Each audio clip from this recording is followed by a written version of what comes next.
In our fast-paced world, it's easy to get swept up in the currents that surround us. But we are the authors of our own life story, and we are infinitely capable of creating the change we want to see within us and beyond. Welcome to Shaping Freedom, a show where we explore and share practical ways to cultivate extraordinary life experiences. I'm your host, Lisanne Basquiat. I'm a teacher, entrepreneur, and life strategist. After a career as a corporate executive, I embarked on my own path of entrepreneurship and focused on the human and spirit connection. I come from generations of trailblazing entrepreneurs, artists, healers, and champions of human dignity. This week's conversation is with Steve Sims. Steve is a Brooklyn-born brother of color who is leveraging his own journey from anger and hitting rock bottom to helping other men like himself achieve a greater level of self-awareness, personal growth, and the ability to reach their personal goals. Steve and I discussed how important and powerful his role is as that of a father to a teenage daughter, and how seriously he takes his own emotional, mental, and physical self-care as a way of pouring into his daughter's ability to assess and create her own healthy identity. For Steve, meditation was an integral first step on his own journey. And his clients and followers know that his first question is going to be, did you meditate today, my G? I can't say it the way he does, but this is the step one advice for bringing oneself to a place of centeredness when things are out of whack. His approach is to teach men how to tap into and channel their negative emotions so that they're better positioned to experience healthier and more powerful relationships. Steve currently hosts two online groups, The League and The Breakfast Club on Telegram, both dedicated to maintaining growth through healthy daily routines and habits anytime or anywhere. I really enjoyed this conversation. And friends, here is my interview with Steve Sims.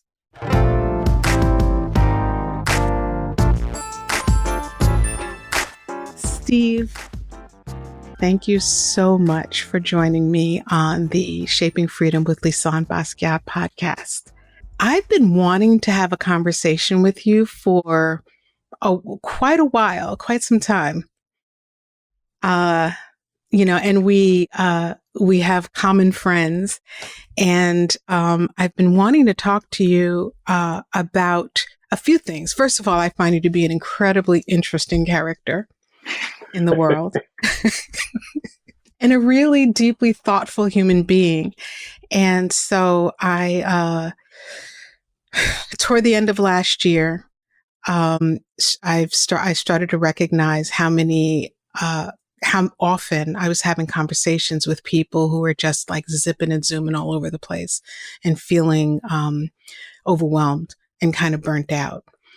And stepping into this year, it seems that where a lot of folks thought that would slow down, it seems to have, like, we've drifted into a new year, and we've just gotten into another lane of movement that's just as fast, just as quick, which is all good, right? And there needs to be some self-care in the middle of all that, right? Yeah. So one of the reasons that I really wanted to talk to you is because while I know that you have the, this kind of other side of you, that is more kind of fun and laughing and all of that, I know that you also have a very centered and deep part of yourself that really exudes the importance of connecting inward. And so that's really what I want to open this conversation to talk about, and to share.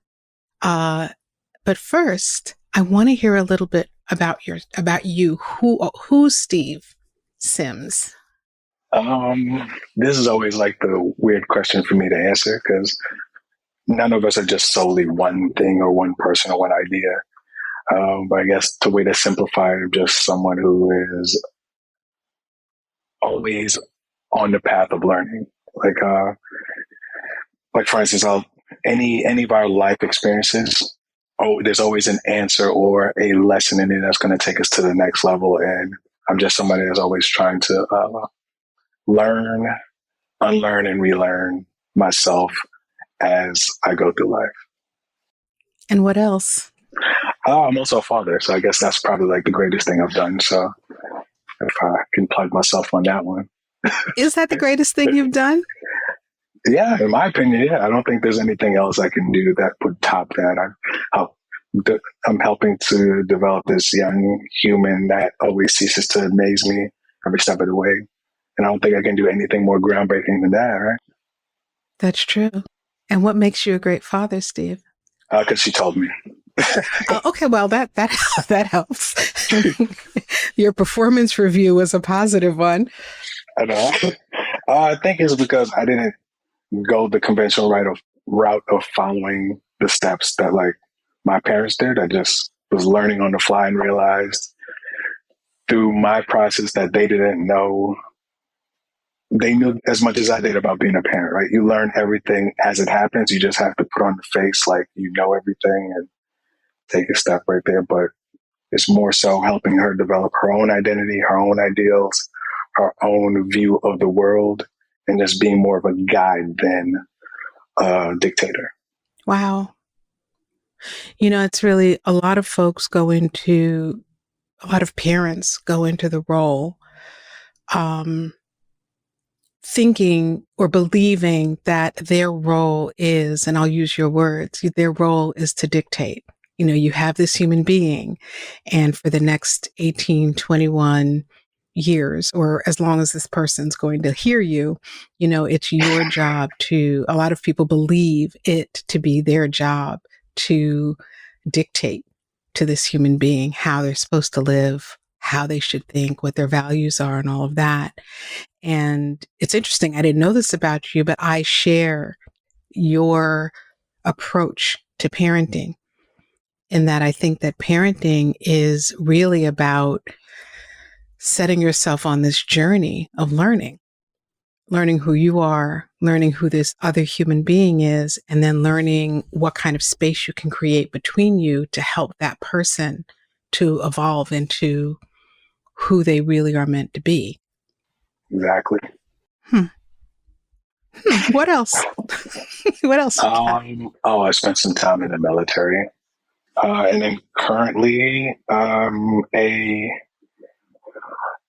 embarking into the coaching space a little bit. So yeah. Mm-hmm. I think you're embarking pretty powerfully into the space, Steve, and I think that I've been watching you for some time, and I absolutely see you online all the time, every day. And I know I see that you are coaching and that you're a leader and that you have an incredibly thoughtful voice, and that you express uh, and exude confidence and centeredness and groundedness. So when you come online and you say things like, did you meditate today, G, and that kind of thing, who are you talking to? First, it started off as a reminder to myself because I didn't know too many people that were interested in meditation, especially Mm-hmm. most people that look like me, right? Or men in Mm-hmm. general. It just seemed as something that you would learn in yoga spaces or, you know, places uh, most BIPOC men or people in general don't necessarily frequent. So, like, how I started with meditation, I believe it was back in around 2007. I had like this bad experience. I had insomnia, and I was up for about 6 or 7 days straight. And then somebody suggested, like, have you tried meditation or just kind of sitting down? And then that sparked this long journey of, you know, evolution. And everyone always tells you, you know, oh, you just do this and you'll be okay. No one ever lets you know that once you start this process, it's like for the rest of your life. You can't unsee something when you see it for the first time. So it just became that. And then I would do it at work. I would teach my mom, teach my sisters, anyone that listened. I'd be like, hey, you should try meditation, try meditation. And then after a while, that's who I became known as, the guy who does meditation, always tries to convince people to get into meditation. And then that became my slogan. So anytime somebody's like stressed out or when people will come in and they just want to, oh, I need somebody to talk. All right, cool. I'll sit down. I'll listen. As soon as they were done, I'd be like, "Did you meditate today, my G?" And then just like, "Huh." Right? Or they'd come in my office and we do some guided sessions here and there. So after a while, like the lunch hour, people would come into my office because I had this couch, and they'd sit there and just come sit, and because I'd have like the aromatherapy, I'd have like calming music, and it's already hectic as it is. So they take that time out of their day, spend their lunch hour with me doing meditation sessions so they can go back refreshed through the day. Wow. So what did meditation do for you? Oh, I used to have a really horrible attitude and temper. Like really What? short tempered, bad attitude. Yeah, just a little bit. Just a little. It's the Brooklyn in me, right? So Wow. I love the before and after. I love the after story, but then hearing the before amplifies the after. So, yeah. yeah. And it taught me one thing I know is it isn't until you hit rock bottom that you start searching for a solution. So that's kind of, going through divorce, separation, everything that could go wrong went wrong, and, health issues. So it just kind of landed in my lap and, took me along the way. So, what has meditation done for you? And I know that's a big question because it's like, Yeah. I'm sure that when you look back, I know I look back at different times in my life where I actually, being from Brooklyn also, you kind of like, you drink the water and there's anger in that water. I don't know. There's something Yeah. about that, right? There's a lot of anger in the water and in the air and on the earth and all that good stuff. And when I look back sometimes at those times in my life, I'm like, wow, I was pissed off about a lot of stuff. And I think though it's helpful sometimes because people see you as a person who's very centered, who's very conscious of the way that you're walking this planet. And also as a person who really is working and practicing to bring mind, body, emotions and spirit all kind of into this harmony. But you've been on a journey. Yeah. Right. And like you said, it's not just like meditate for 20 minutes and like it's all good. The people around you change and your life changes. That's not really how it works. I think that the big question that a lot of folks have is how? What did it do for you? Like, how did you go from being, this angry person in Brooklyn or whatever your attitude was about? I want to hear more about that. But whatever the attitude was, how'd you go from that Steve to this Steve? One, I'll say it took time, right? It's never overnight, but short tempered, right? Bad attitude. And then over time, I would be able to hold that mirror in front of myself and then realize, oh, like I'm off the handle. Like I don't even have control of myself, right? It taught me how to be more resilient, taught me to stay centered more than anything else. More so like I'd come into situations where, say someone in a heated argument, a lot of the times it would be, oh, I'm going to give you what you give me. But then it turned into more like, oh, I can listen. And I would see parts of myself in people when they're losing it. It's like, oh, that's what I look like. I was like, I don't like that. One time in particular, so I've also worked in the health field for the last 2 decades, right? So working in the ER, you would, it's fast paced, it's fast paced, it's fast paced. People are coming in, their insides are on the outside sometimes, and everyone's just kind of boom, boom, boom, boom, boom. It gave me opportunities to really just be, even in those fast paced moments, see everything slowed down. So I'm not just going like robotically. I'm conscious of where I'm at. I'm making the right decisions. I'm, being more alert and aware of who I am, where I'm at in my surroundings, and how to be a part of it and know when to disconnect from it. I like that. How to be a part of it and know when to disconnect from it. How do you know when, let's say a person is in the midst of like they're in it, right? they're in the middle of like the flame of the thing that's going on. What suggestions or recommendations do you have for a person who's in the middle of that, where they're in that moment of choice? So I get that like the goal is like understand what you're a part of and how you can disconnect. And how do you do that? One trick I used early on until it became routine was I'd always find something to go back to. So when I Mm, was teaching myself how to meditate, I would always go back to my breath, counting my breaths, right? hmm So one thing I'll show people now is, oh, well, pretend there's a dot between your eyes, right?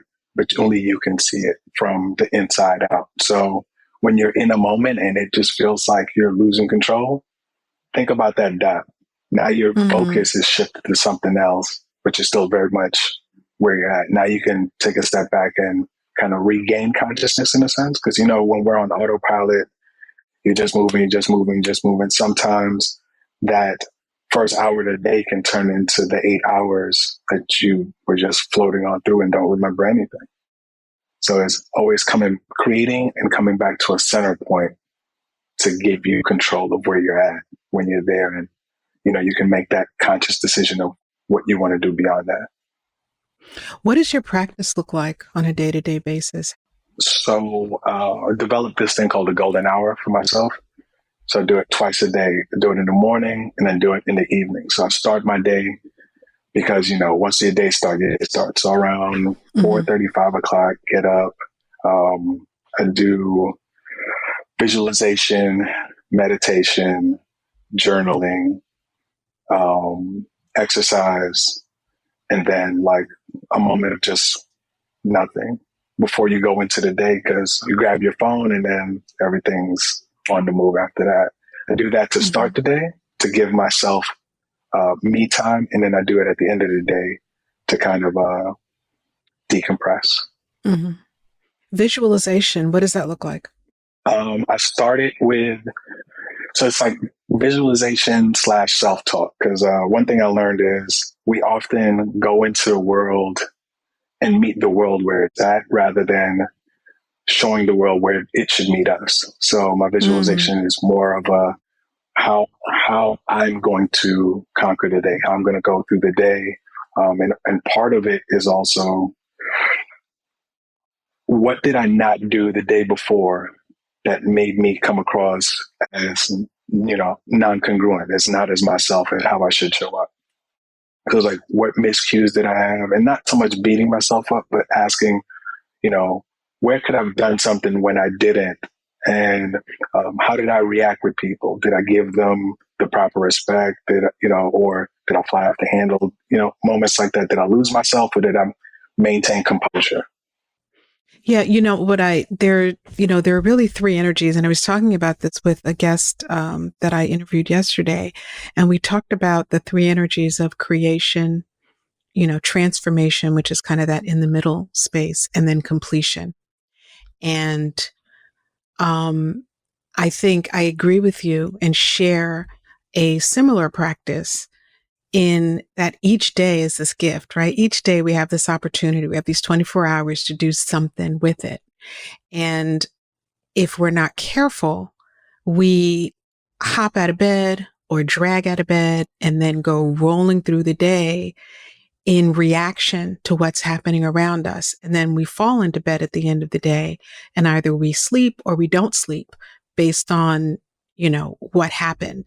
And for a lot of folks, they can go through this cycle of unconsciousness where you wake up and it's like, wow, okay, it's 10 years later. What happened? I'm not in this place that I don't know where I am. I don't know how I got here. I know that I wanted something, but I don't know how I got here. And so I think that I believe that practices like the one that you described, and I do something very similar where it's just like you're starting a day, right? So, and it's your day. And so honor yourself and honor that gift by spending those first few moments, whether it's an hour and a half, 10 minutes, 15, like whatever that is, spend that time entering the world, entering the stage of the world, um, having taken care of yourself, having taken care of yourself. And part of that for me, I don't do the visualization. I guess I do, but I do it through journaling. So what Hmm. I do is I'll start the day, with prayer and drinking water and, meditation. And then I sit and I start journaling, and it's kind of like, okay. And it's not about my schedule or my calendar or any of that stuff, because I know I can handle that, like, with my eyes closed. It's more about how I intend to be that day. What do I want from myself that day? Um, maybe it's like a really heavy back to back day. So what I want is for it to be smooth and easy. And I want to not put too much weight on things that really don't, like, whatever those things are. And that's kind of my visualization.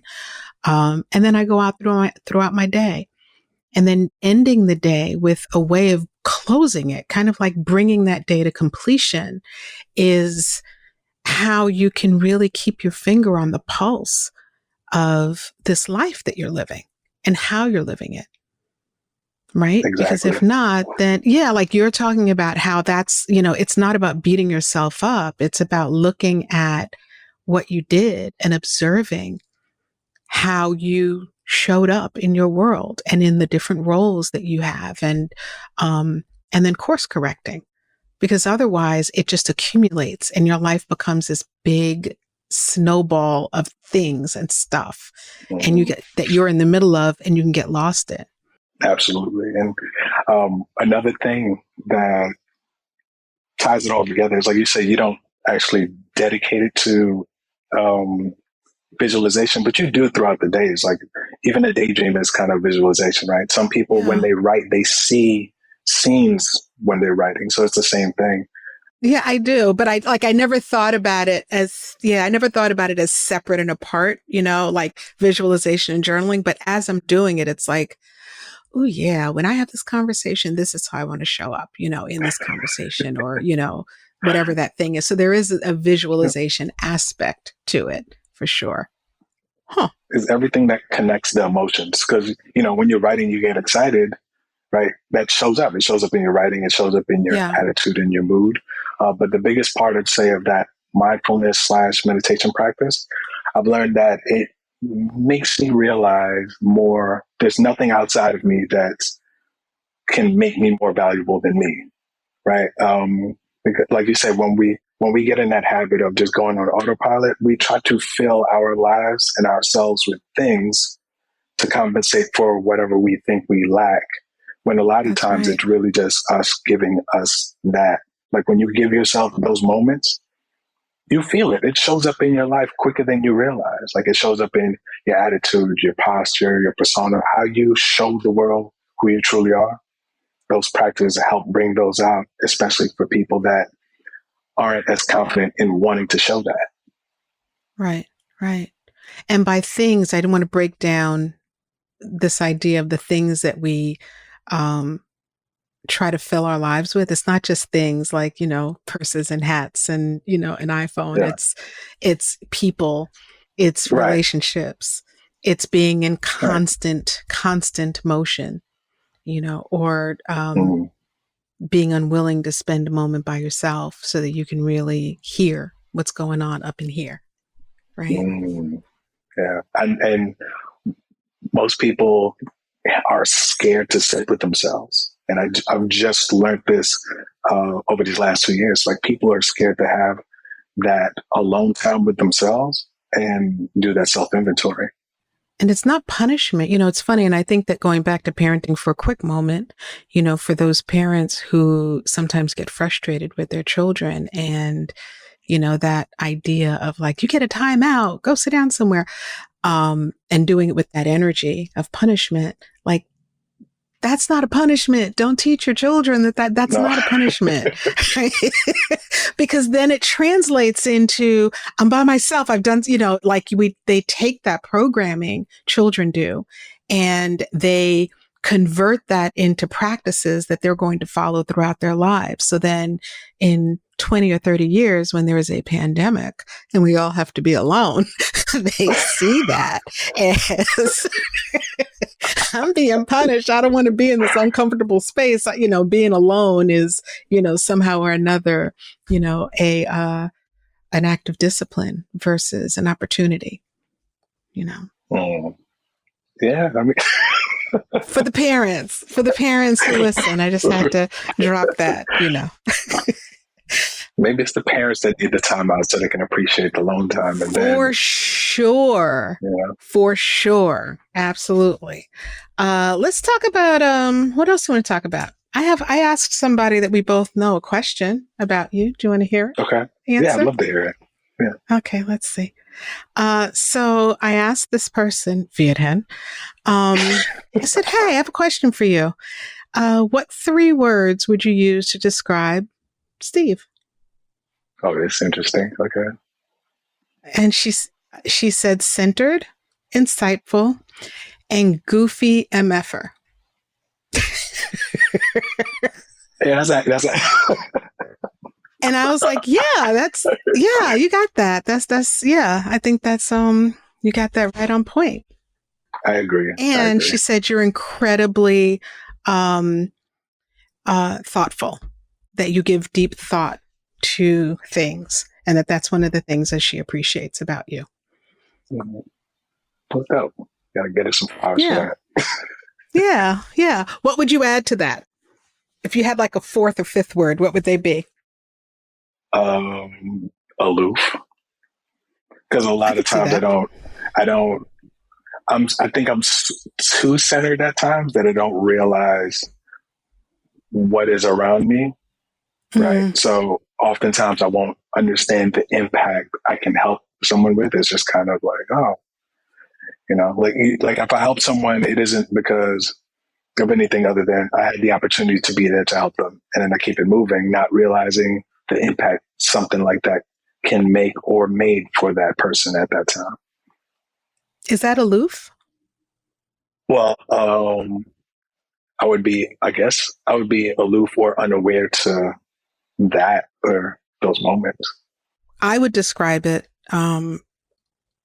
as I can see the aloof thing, and I would describe that as humble, being incredibly humble. I mean, you spoke about a time in your life where you would, during a person's lunch hour, and I don't know if that was yours also, where Yeah, it you was would my, literally have people come into your office and you'd create a space for them where they could have a moment to reconnect with themselves, and that you would burn the candles and play the music and teach them how to meditate. I think that is an incredibly generous act of support and help for people around you. it would just be me being me. Yeah. Yeah. And I see that as incredibly generous. I hope you see that too.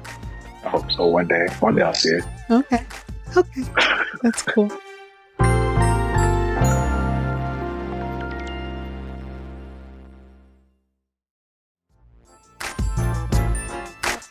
So tell me about, this work that you're doing, and you mentioned specifically, for BIPOC men. I know that a lot of men of color do, from my observation, because obviously I'm not a man of color, but my observation of, I'm a woman of color, the other side of the kingdom. And, my observation is that a lot of men equate self-care or self-nurturing with weakness. And, it really bothers me. And one of the reasons why I really did want to talk with you on a more serious note is because you seem to be committed to helping those men of color to understand, how to take care of themselves. Mm.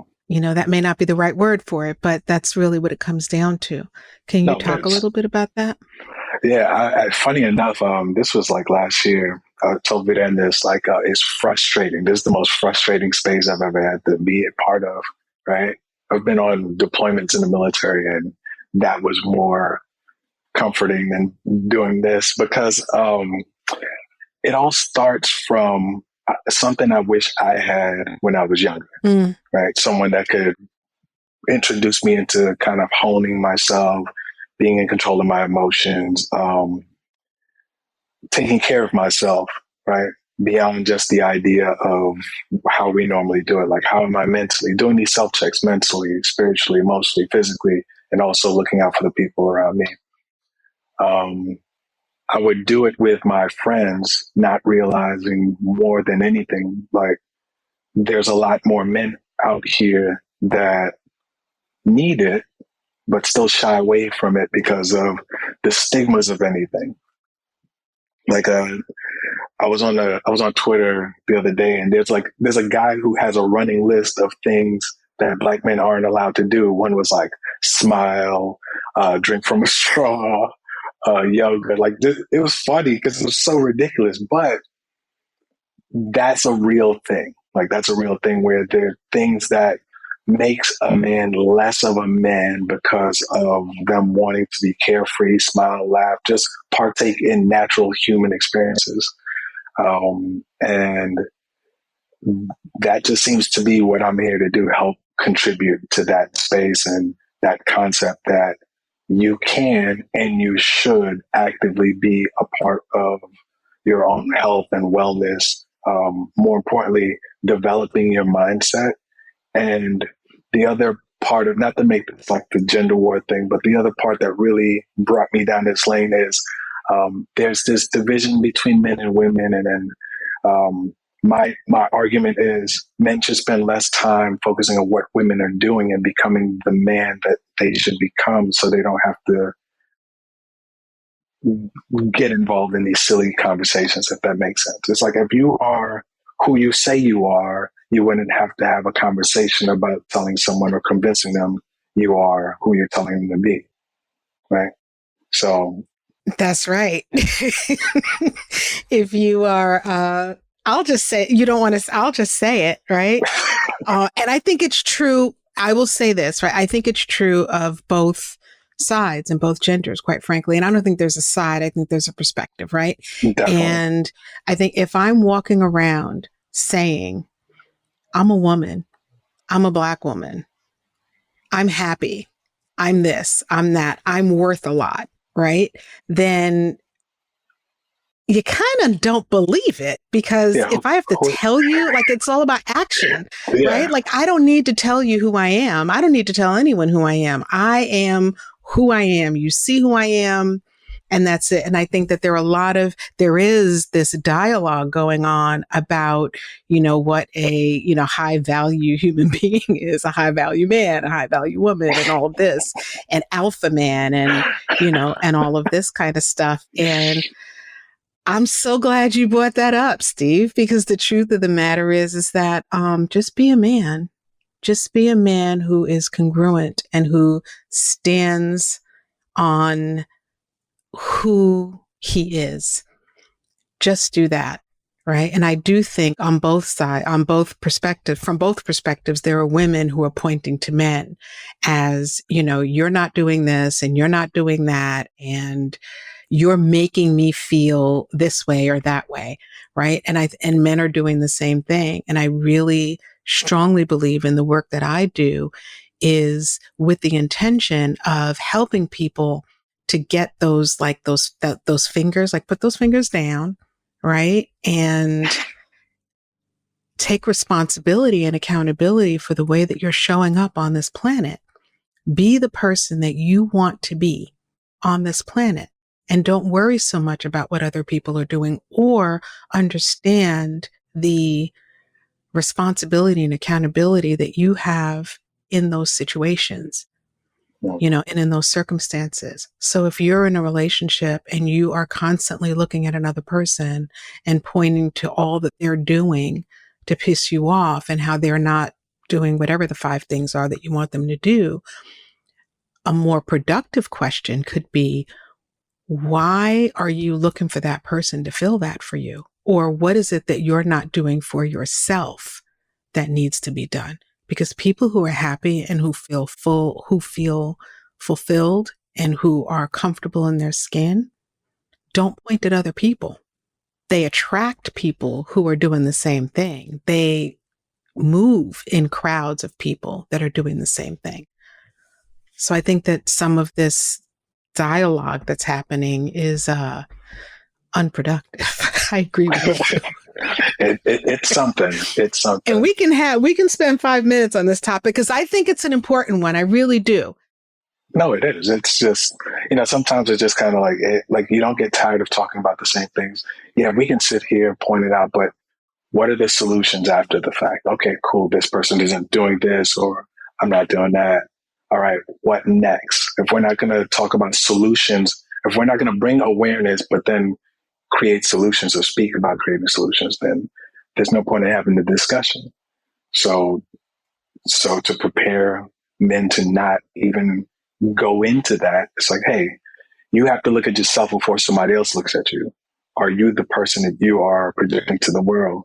If there's incongruencies, that's where the self-talk, that's where the visualization and all that stuff comes in. Because where did I misrepresent myself? Where did I not show up as myself? All right. And then make the mental note and know that tomorrow is a new day and I have to show up. It's like Groundhog's Day. You wake up, there's things that are going to be the same as you wake up, right? Create the day that you want for yourself. You are the person that you say you are and you show up as that and you develop that however works for you. Absolutely. You talked about a time where you hit rock bottom and you mentioned a few different events, that a lot of us, divorce, things, job, whatever, I don't know, whatever those things were and are for people. What were your signs? Like, what were the signs to you, Steve, that had that you were in trouble and that it was time for you to do something different? Um, it was funny enough, like, okay, it was during the divorce process and we're going to separate everything. And it was one morning I woke up and I realized that these were the last days that I would get to wake up and my daughter would be right there. Right. Mm. And that's important to me because I was 26, 27 at the time. And every morning I wake up, she wakes up with me. We have breakfast. I'm like I'm the best part of her day because she wakes up and then she's, no one's ever been excited to see me, right? So she wakes up and she's just excited that I'm there. I'm just like, Mm-hmm. what? And then I would come home from work and she would just be happy as soon as I get home, like, just more energy. We're playing all of this stuff. And I was not going to have that again. And I didn't know if I would ever have it again. Mm. And then I just had to look around at my life. And I remember I was like in a parking lot in my car. I just broke down crying. Cause I was like, yo, what is becoming of my life? And when did I lose control of it? And, that with the insomnia, I'm having health issues, just all of this happening at once. And I just felt like it was a punishment. Like what did I do or what did I not do that I was supposed to that has my life going in this direction? And then it was just like a slow climb back up. Not slow, but that's part of the process, right? It takes time, just mastering those little things that take you one step away from what the bottom is. Because when you hit the bottom, at least you can't fall any further. You're there. Yeah. It's like, so it's just climbing back up. And you always feel like you're climbing back up from the last fall. And it isn't until you stop and reflect, you realize how far you've gone. Yeah. I love that you talked about, it's almost a reminder, that it's small steps. When you fall on your butt, and there's nowhere else to fall, that's pretty, you're there, right? You're on your back, or on the rope. So wherever it is. And, sometimes understanding that it's the small steps, taking that small step that takes you toward where it is that you want to go is what you can focus on. When you're feeling really overwhelmed, it's those small little steps, just like one foot in front of the other, to get to that place that you want to be. It's all we got. Yeah, absolutely. You got yourself and your feet, the walking in yourself. That's it. You talked about fathers and daughters, and there is, I think, also in a lot of families, and I can only speak for families of color. There's this whole thing about fathers and daughters, and I was raised primarily by my father. Um, I know that you have a very close relationship with your daughter. And I think that it is one of the most important relationships that parents of either gender, can really understand is how important those relationships are.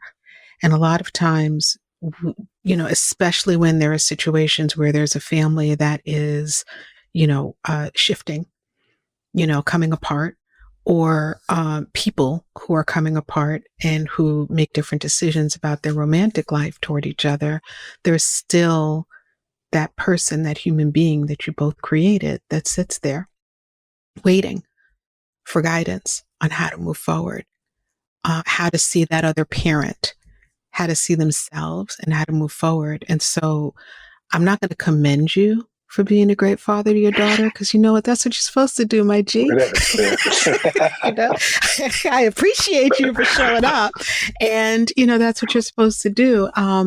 Is love, love your children, love your daughter, right? And I guess I don't know if that I have a question. I guess it's more a conversation that I want to invite around that, because I think that is also an area of a lot of where there's a lot of confusion that goes on between people who have raised children or who are raising their children. Um, anything as as a man of color, is there anything that you can say? Uh, can you speak on that a little bit? Um, well, for me, it's I don't know. So my dad and my mom separated when I was 12, so I still had two younger sisters. One was 8, and the other one was, I believe, 4 at the time. So it was, I guess, I learned early how to step in, I guess, and help around and help raise them. So I guess that's what helped me develop what it would be for me to be a parent, which is a weird thing now that I think about it. Like it's common, or it was common where I was growing up, where you become an adult before you can even really truly be a kid. But I'm grateful for those experiences, because what it helped me do, it helped lay the framework for me being a father. But for the most part, I think most men of color get a bad rap when it comes to being parents, because all we hear I about agree. are we hear the consistent same story over and over of fathers leaving home, single parent thing, or not being responsible. And there's statistics that cancel out that myth, but I see a lot of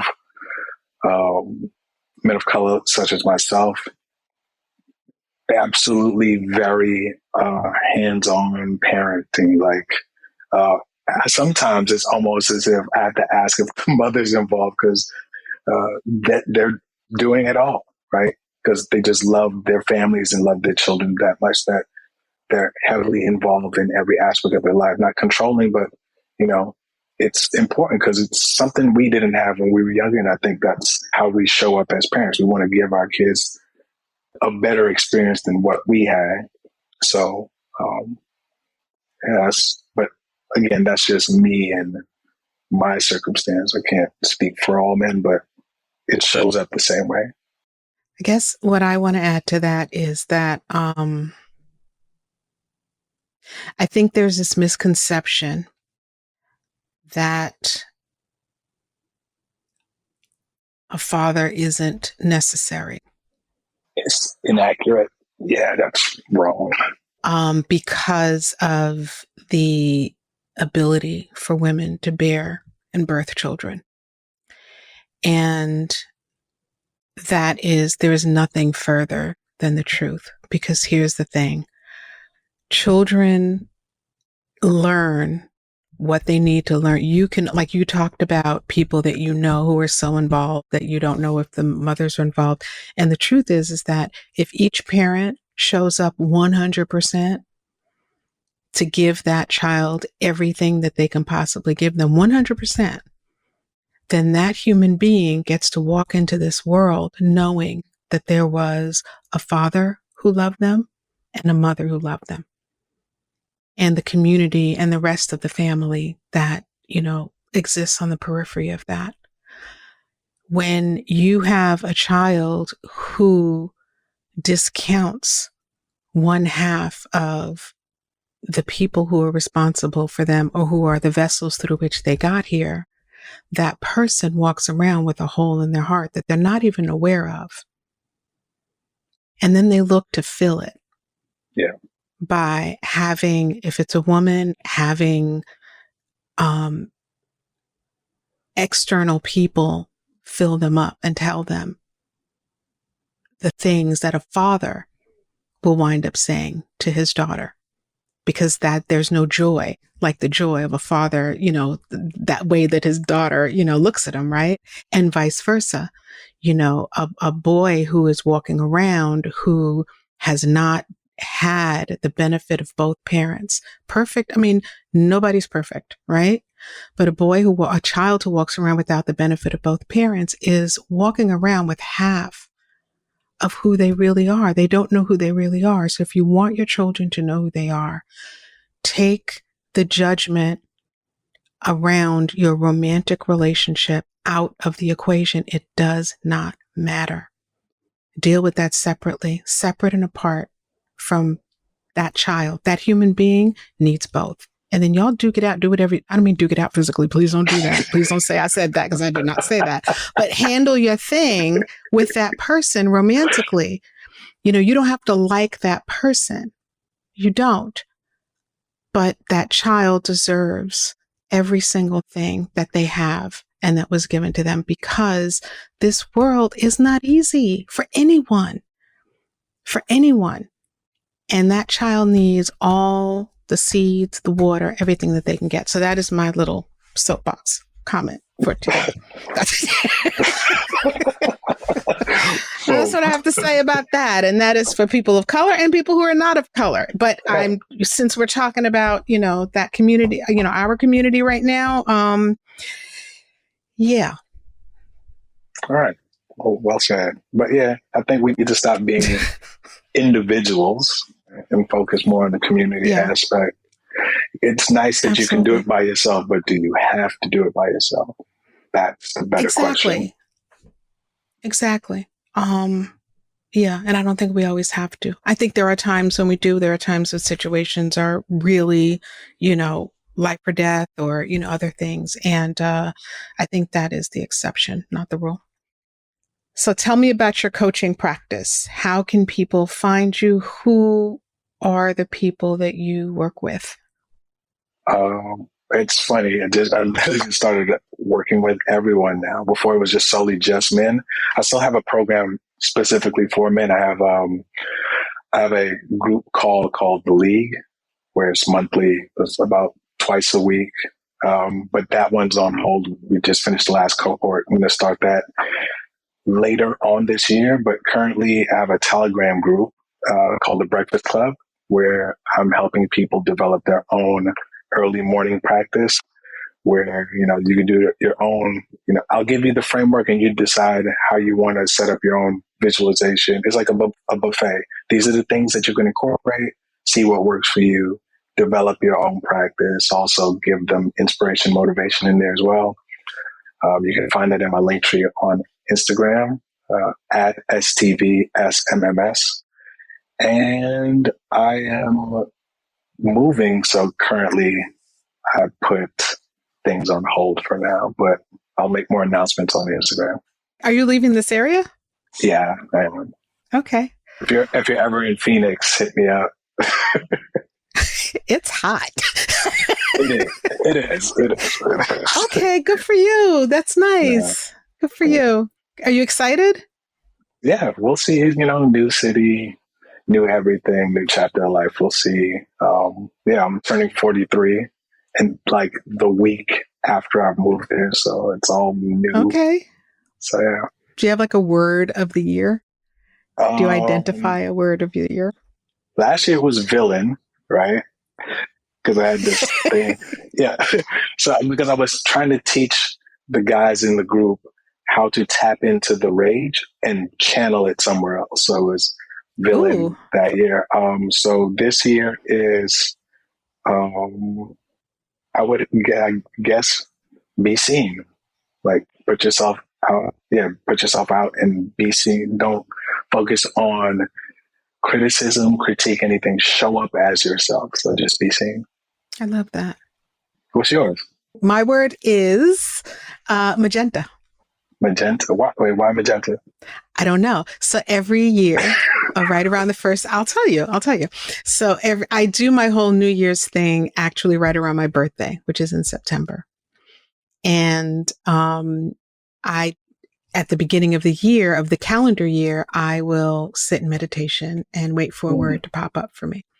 And so usually it is, it's been words like dance. Last year it was soul, whatever. This year in meditation, heard the word magenta. And I was like, oh, you mean majestic? And it was like, no, magenta. Because I was like, majestic, yeah, me. And it was magenta, which was a color. And it's the first time that a color has ever popped up as my word of the year. And so I went and looked up magenta and what it means. And it's really about the fury, the fire in red, passion, fire, action, and all of that blended with universal love and, spirituality and all of that. And so that's what magenta is. And so that is the word that I am chilling with this year. Okay. Thank you for asking me that. You're welcome. I mean, if you didn't tell anyone, now we all know, right? No, yeah, I am telling everyone because I'm so excited. I'm so bragging about my color of the year. I did want to, I've been meaning to talk to you too, but I know you've been zipping around. I wanted to see about collaborating about a wellness event, if you would be open to that. We could talk about it another time though, but I just want to plant that seed now. Look at you planting the seed while we're in the middle of an interview, Steve. And now I have to actually consider it. No, I'm joking. I would love to talk about that. I would love to have a conversation about that. I think that we could help a lot of people.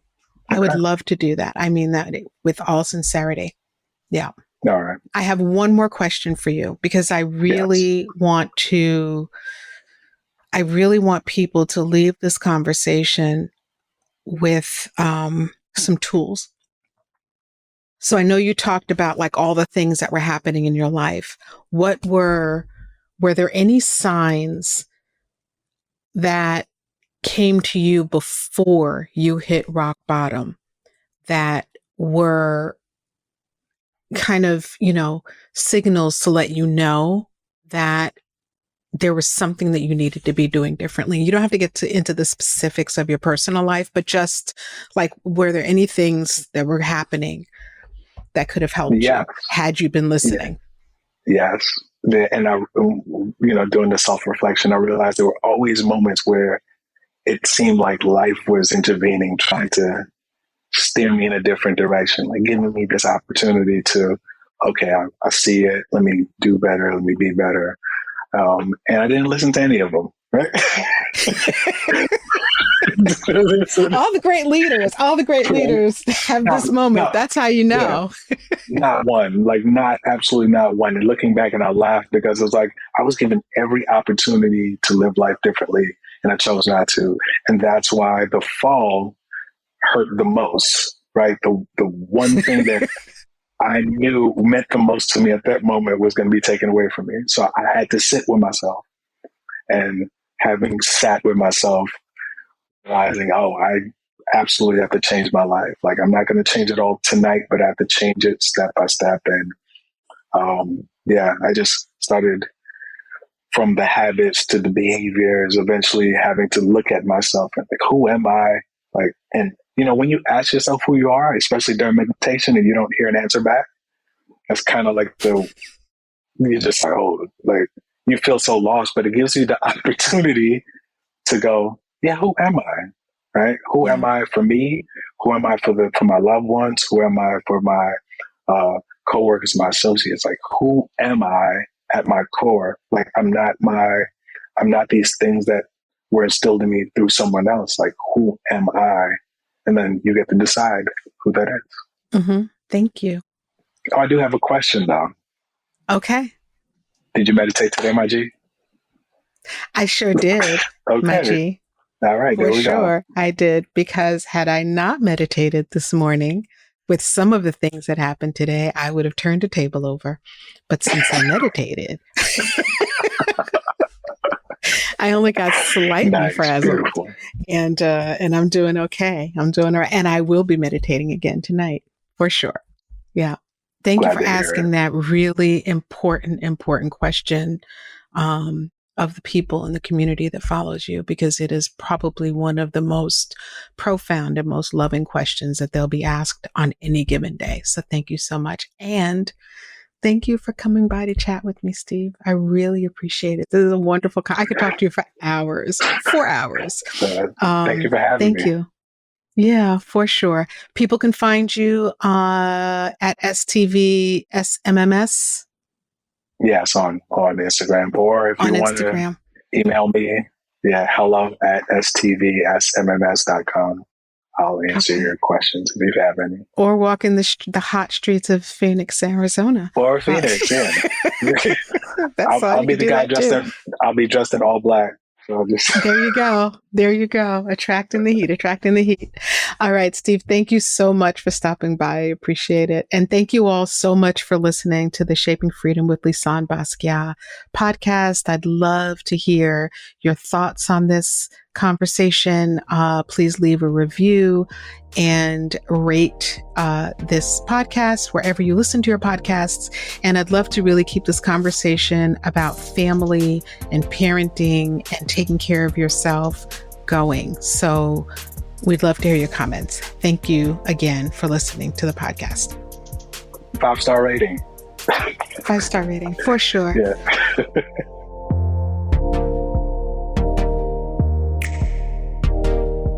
I hope you enjoyed the conversation that I just had with Steve Sims. Before we go, I really want to emphasize the importance of you understanding that you really are never alone, and that there's always a way for you to appreciate what's happening both within and outside of you. I also want to remind you that every one of us missteps. We make mistakes. We bring the wrong sort of energy to a situation. But if you take those experiences and allow them to be learning experiences for you, it'll really help you to see clearly to how you can become in greater alignment with where and who you really want to be. Every day is a chance to make that first step toward looking inside, helping yourself, and making sure that you're helping the folks that are in the world around you. In short, the next time that you feel yourself kind of out of whack, remember Steve's question, did you meditate today, my G? Until next time, stay safe, and thank you for spending some of your day with me.